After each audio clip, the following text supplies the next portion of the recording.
Hi everybody, welcome back to the Energy Stoners Cafe and Talk with TQ. As always, I'd like to present to you the most interesting people I can find on the planet. Well, today I have someone I'm very fond of. He's done a lot for a lot of people. He's a wellness, I'd say advocate, that's my term, and his name is David Wilder. He's a yoga instructor, but he also teaches fitness in general, and he agreed to come on the show and share his experience with us. So David, thanks for coming to the show. It's a pleasure to be here with you, Toni. The pleasure is all of mine. So anyway, it took us a while to get to this point. And the reason I decided to interview you is because I've experienced your very mindful and caring instruction. So tell me, and which our audience will hear as well, how you got into, I'm going to talk yoga first. How did you get into yoga?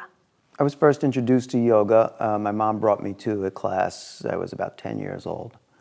It was the strangest and most awkward event. And I was giggling. And when the class did Om, I thought it was so funny and awkward. And I giggled for most of the class. Why did you giggle about Om? And tell the audience about Om, because not everybody who listens is into yoga. Well, they Om to bring the community together. We use the Om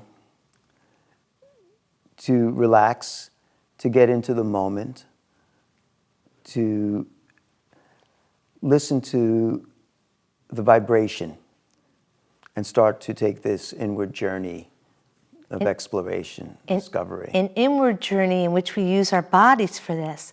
Now, David, you get us in some positions, and it's always something that we can handle. You get us into these great positions, and somehow there's a healing effect that happens. For some of us, it's something that happens after. For some of us, it's something that happens during the whole process. So were you taught this, how to do this instruction? Had quite a few different systems that I've studied. There's the Iyengar system, which I started with, and that was the first class that I was in at 10 years old. And then I moved on to different styles like Ashtanga, power yoga, and then Anusara yoga. Through the years, I put them all together with my life experience and what works best for me. I started to practice with friends, and it was suggested by a lot of them that I start teaching. And that's what I did. I started to teach, and then I became certified and insured, and it's been 30 years. Wow, that's a very long time. You teach various populations. I know you teach a senior population.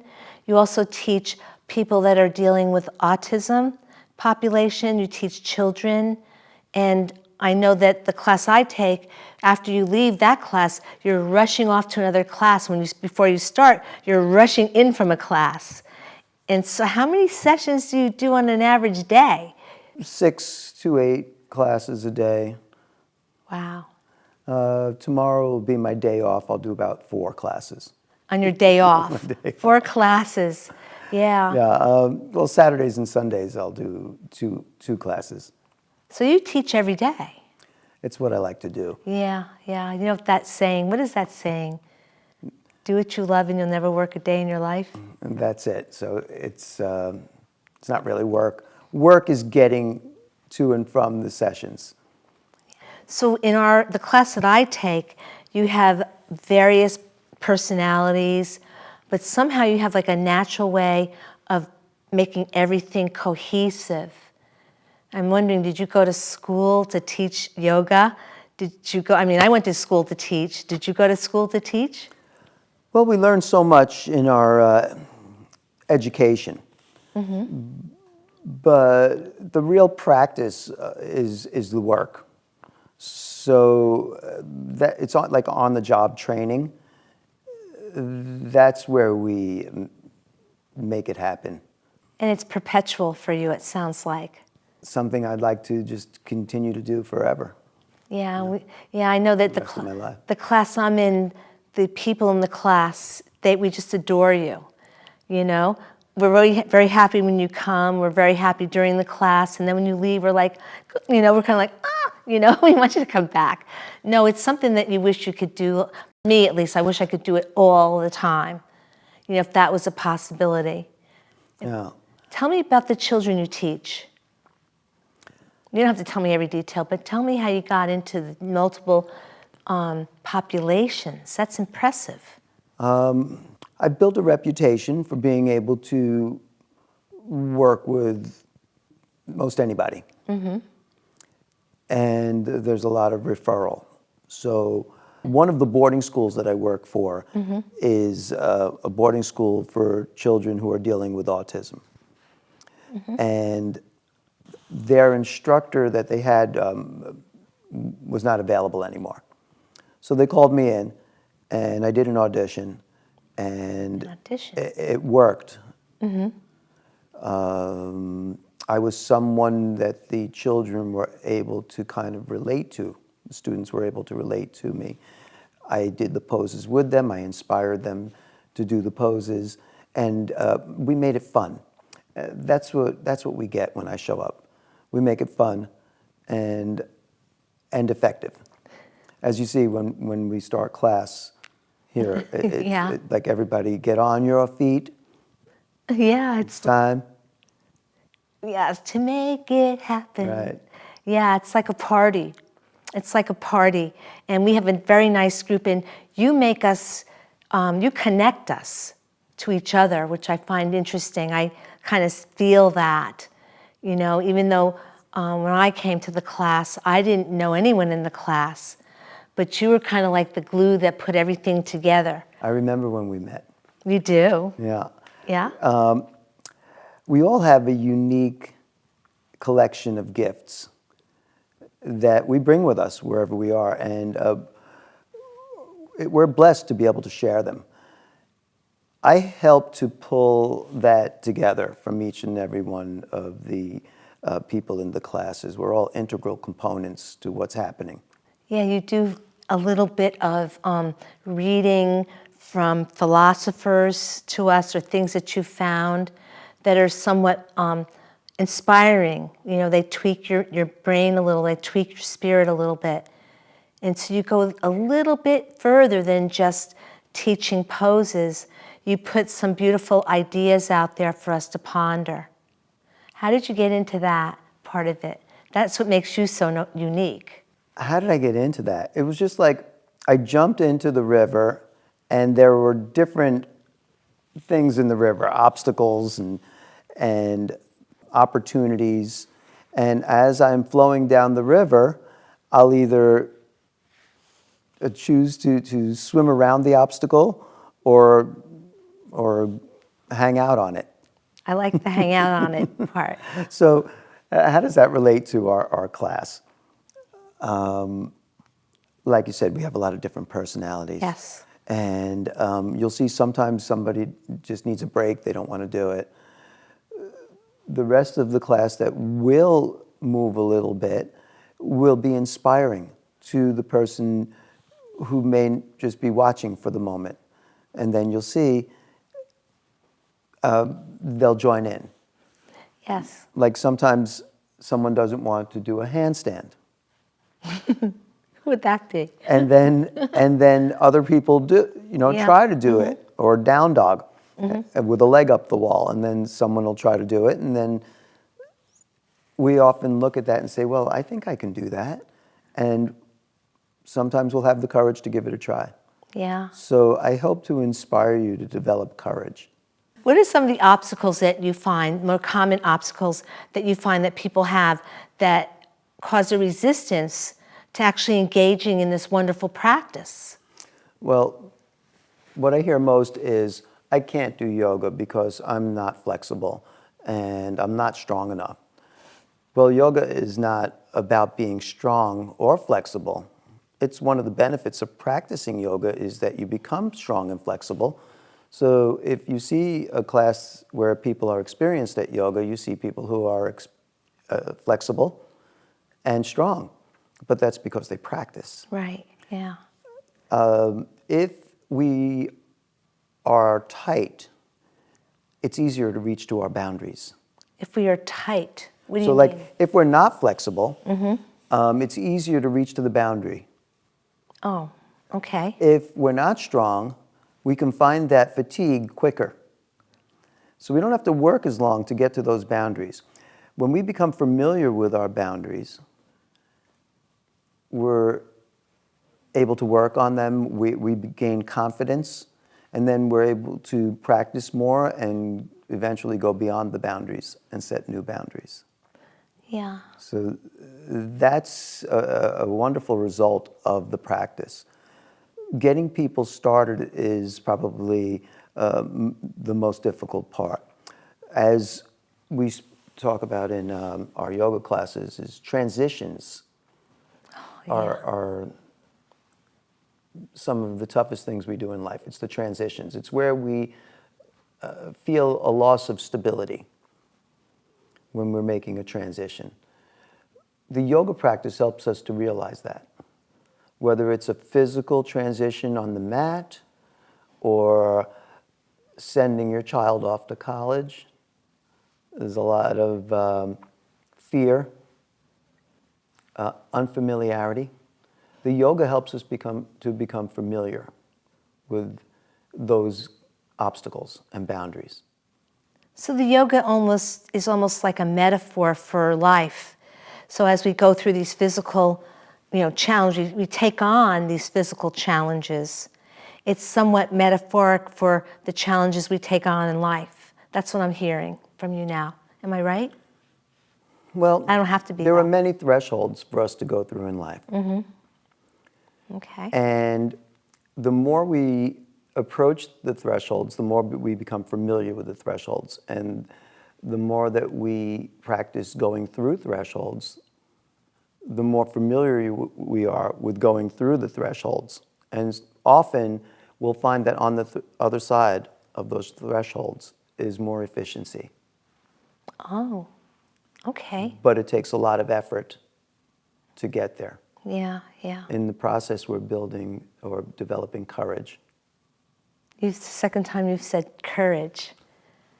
I never really thought about it that way until you said it here. Enthusiasm, confidence. The balancing is something that people are challenged with. I've noticed, I know for me personally, it's not about me, but many of the people in our class that I take, they have issues with balance. So if you can just master, maybe the goal for an individual might be to master the tree pose. Not so simple all the time. It's not simple as we get older because we have memory. And the memory of falling, and everyone falls, is something that it stays there. We don't want to fall. So very often the first thought is, I don't want to do that because I might fall. And as we're practicing doing something like a balancing practice or balancing pose, there's the thought that I'm not staying up, I'm going down. And that's distracting. So in yoga, we recognize when that obstacle comes up, the thought obstacle. And if we can, we practice on lifting instead of focusing on the I'm not doing it. We focus on I am doing it. I can do it. I will do it. I must do it. I want to do it. I want to do it. It's changing the language in your head, I suppose. Is that what you mean? That makes sense. Yeah, change the language in your head about it. Some of the things are somewhat scary. I know there are a few people in our class that I'm in. They're very, very good at doing like a shoulder stand. They don't have a problem just going and getting upside down. you know, and to a lot of us, that is a scary thing, being upside down, for whatever reason it is. But somehow you've been able to sort of break through a little bit or a lot of that fear to get certain people to actually do that shoulder stand. Well, there are different reasons people have for not inverting. It could be a physical issue with someone may have glaucoma. They can't put extra pressure Right. on their eyes. There could be a blood pressure issue. And that's another reason why people might want to practice getting their head below the heart, but it could be dangerous. So we want to avoid further injury, but still be in the process of being able to move without irritation or injury. Okay, what are the benefits of So going upside down? for Just, people who are healthy, it's good to condition your blood vessels in your head to be able to handle a little extra pressure. Iyengar used to say to soak the brain in blood inhibits plaque formation on the brain. So plaque formation on the brain can lead to dementia. So it's a good idea to keep the blood flowing. However, he would say great yogis or yogis don't get dementia. And he said inversions are one of the reasons. And I never heard from him what other reasons there were, but I realized that yogis have a different kind of eating. They eat differently.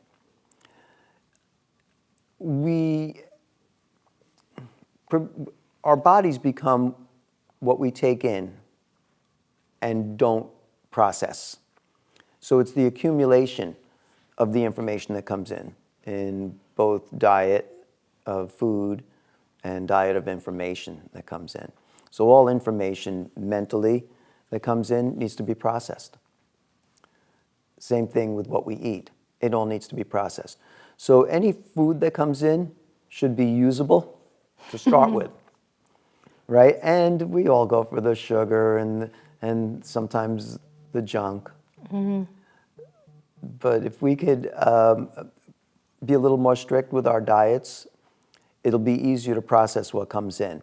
However, everything that comes in needs to be processed, because if it just accumulates, it's going to be trouble. Right? So the insults and injuries, both mentally and physically, can accumulate. We need to heal, process, eliminate the toxins. do you ever work with people, so I know the answer to this, but do you ever work with people that have had injuries and then they come to yoga class and they're somewhat impaired? You know, I'm thinking about people I know that have broken a bone or, you know, for whatever reason, hurt their back. I know a lot of people come to do yoga because they find relief in that physical pain. Of course. I was one of them. So Right? tell us about So that. I've always been an athlete and have, through the years, been injured at different times. The yoga is not about pushing ourselves to irritate what's already been injured. It's more about visiting, again, the resistance, becoming aware of where the resistance is, allowing for the body to respond to where you're feeling this sensation without further irritation. So let's say I have a knee injury and it will only bend so much. I would only want to bring my knee to that point of where it's just visiting the boundary, not going beyond the boundary where it's causing more irritation. I want to squeeze out any congestion and allow for the healing enzymes to get in there. Yeah. You know a lot about the physiology of all this, and it seems like you know a lot about the chemistry of how the body works and responds to different things. Well, we tried to physically, again, squeeze out the congestion so that we can easily move into the spaces. And we also want to be able to give our spiritual component the space to work, because we have a tendency to block that, the spiritual component of our being. We can put ourselves in the alignment to heal, and then the spirit heals us. Yeah, the Spirit spirit. moves the molecules. Oh, I never heard that. I like that. The spirit moves the molecules. Interesting. I've never heard that expression. Right? So like when we cut ourselves and put a Band-Aid on it, we don't think ourselves into the healing. We let the body and the brain communicate, bring the healing enzymes. Kind of knows what to do. When we're children, we start off with smiles and happiness and adventurous attitudes. We can do anything. And then some information comes up where we're either told to stop doing that, or we fall, and then it changes our attitude.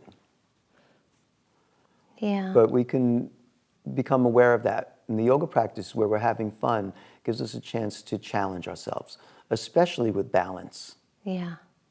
Yeah, balance is key to for a lot of people, because I know I tell the audience, I decided to take your yoga class, even though I've taken other yoga classes, but I've decided to take your yoga class for a couple of reasons. But the main reason is because I knew that I needed to achieve better balance. Better balance, Yeah. more of the muscular strength to hold yourself in optimal alignment so Right. that you can find the stability. The stability, the stability, the stability. And align over the stable foundation and develop the leverage so that you can levitate. I got the courage to do a shoulder stand, even though I was feeling a little uncomfortable about being upside down. And as you might remember, because I know you have a lot of students, I came into class and you said something about the shoulder stand, and I had made up my mind when I was walking here, I'm going to do it today, I'm going to do it. So when I sat down and you mentioned, I said, I want to go first. And that was really because I wanted to get it out of the way. Get it out of the way, just do it. And I did it, you know, and it was good. And now I realize what I had done for myself. But you put us in poses that aren't as extreme as that. We're always kind of upside down in that class in one way or another. We start with a forward bend. Yeah, the forward bend, the down dog, you know, which I actually do at home on my own. I've been doing that for a while because I felt that that was a sort of like a fundamental move, you know, and you somehow get the stretching in. Stretching. Yeah. Well, the stretching helps us to be able to move into space, into the space where we can find the leverage. Yeah. So if we can get the right position in the joints, we can find the stability and lift and rise. And rise. Yes. So we were working on something today, the Warrior 3 That's and a tough. tree pose. That's a tough one. The transition is tough. Challenging, I'll say. Right. We were also working the breathing. So again, with the yoga, we're looking to find the spaces that we can move into and then practice moving into them, physically and mentally. So when we were working the breathing, if we take our inhalation to the boundary of the lung capacity, the brain recognizes that boundary.